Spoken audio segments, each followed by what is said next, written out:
Hi, my name's Donna with Donna's Design Threads, and I'm going to show you how to put a binding on your quilt. You start out with your already sewn together binding strip at 2 to 2.5 inches wide, ironed in half, and begin your strip, unfold it, and fold it at a 90 degree or 45 degree angle here, and then give that a little press. And trim this edge off to about 1/4 inch. Okay, throw that away and set your shoot.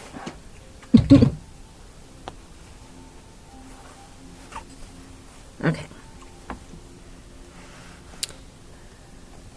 This is important to do when you come back around to put your two strips together. Okay, then we're going to start sewing this on one side and leave about 8 to 10 inch tail.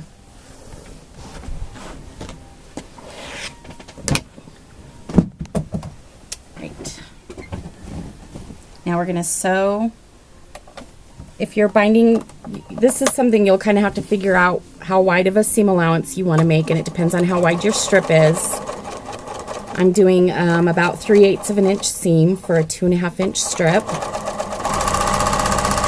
Then when I get close to the end, when I get to the corner, I'm going to measure, because I'm doing a 3/8 inch seam, I'm going to measure up about 3/8 of an inch from the quilt, the very bottom of the quilt, and mark a line.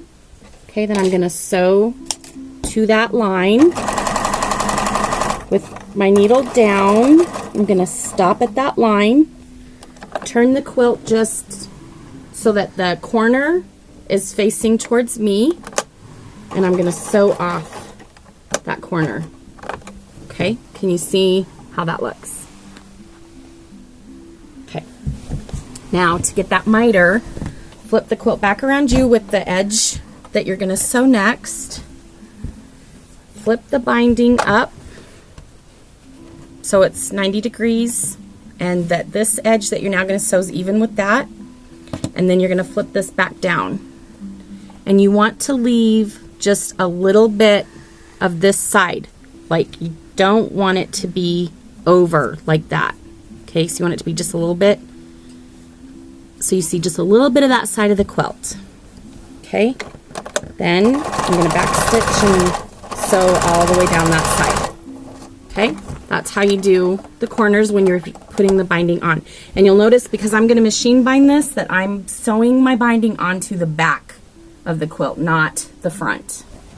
Okay, now voila, we have all 4 sides sewn together, and we're ready to attach these 2 tails. So you want to have this on a really nice flat surface.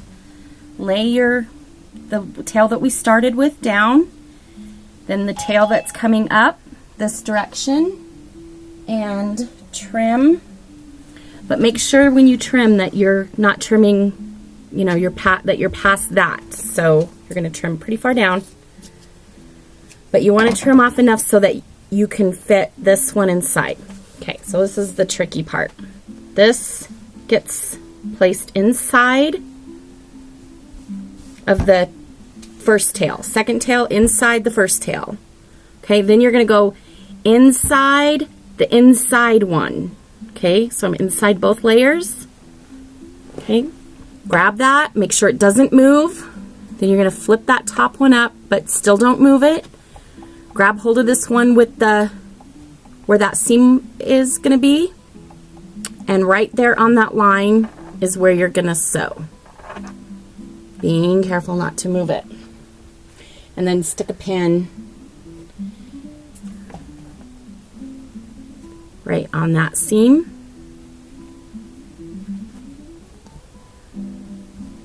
Pin's flying.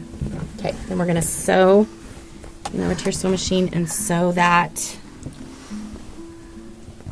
right on that line that we pressed at the very beginning. That's why you want to do that. Take out my pin here now and keep sewing on that press line. Okay. and then trim that excess off. Ugh, sorry.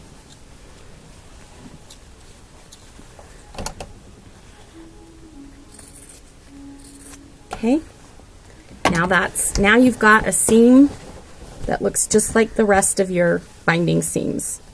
And then you just go ahead and sew that down. Okay, now you have your binding completely sewn onto the back. Now we're going to take the next quilt, but I already have this all on the back. Now we're going to work from the front, and I got to switch out my thread to white because this is a white one. And I'm going to show you how to stitch this down by machine. If you're going to sew your binding on by hand, you want to do what we just did, only on the front of your quilt, and then stitch it down by hand on the back. But if you're going to do it by machine, you want to stitch it onto the back. And the reason for that is because your stitching is going to look better on the side that you're working on. So that's why we want to do it on the front. And then you're going to want to set your machine. Make sure you don't have your 1/4" foot on. Make sure you have on a zigzaggy type foot, because now we're going to set, and you can actually apply your binding on with a zigzag. That actually looks really nice. So just pick whatever decorative stitch you like on your machine. I like the blanket stitch, I call it, or a quilting stitch. So I'm going to put that on, then I'm going to lengthen or make it a little bit wider and a little bit longer. Okay, now I'm going to start near the corner here so that I can show you the corner. Now, the reason why I said you want to play around with your seam allowance is because the goal is for when you wrap this binding around, it should match up to that line that we stitched on the back, and it should be the same size on the front as the back. So you just kind of have to play around with that and figure out what works for your width of binding. So you can see this line right here is where we stitched the binding on. So I want to roll the binding right to that line, okay? And I have to reverse that. Okay, now I'm going to start. Now this is, like I said, kind of like a zigzag, but it's a blanket stitch. And the left stitch, this side, on this side of the binding, is going to be right next to the binding, and then up on the binding. Okay, and all along as I'm moving this, I want when the needle's to my left side, I want it to be right next to the binding. And I'm going to come down pretty close to the corner here. And if I did that little mitered, it just sounded like my bobbin broke. Yep. Technical difficulties. I think it's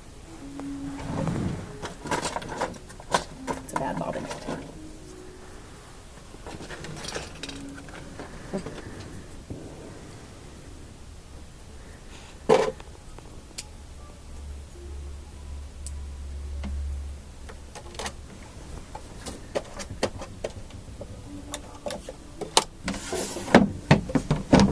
Okay.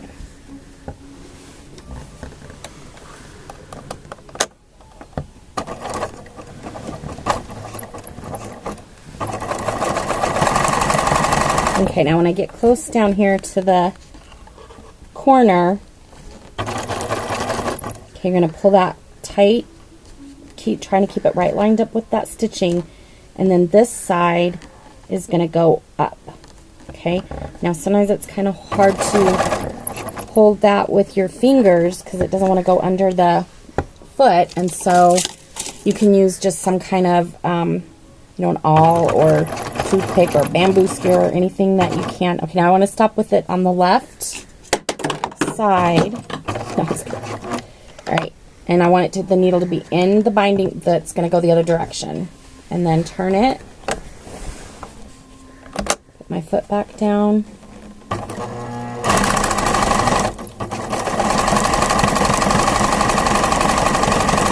Okay, stop there and see how this looks. Pretty good. Okay, and that's a binding. Now the goal is to have that stitch right here. See how it went on the binding? You really want it to be on the quilt, not on the binding. It just takes practice, so practice as many bindings as you can, and pretty soon they'll be perfect.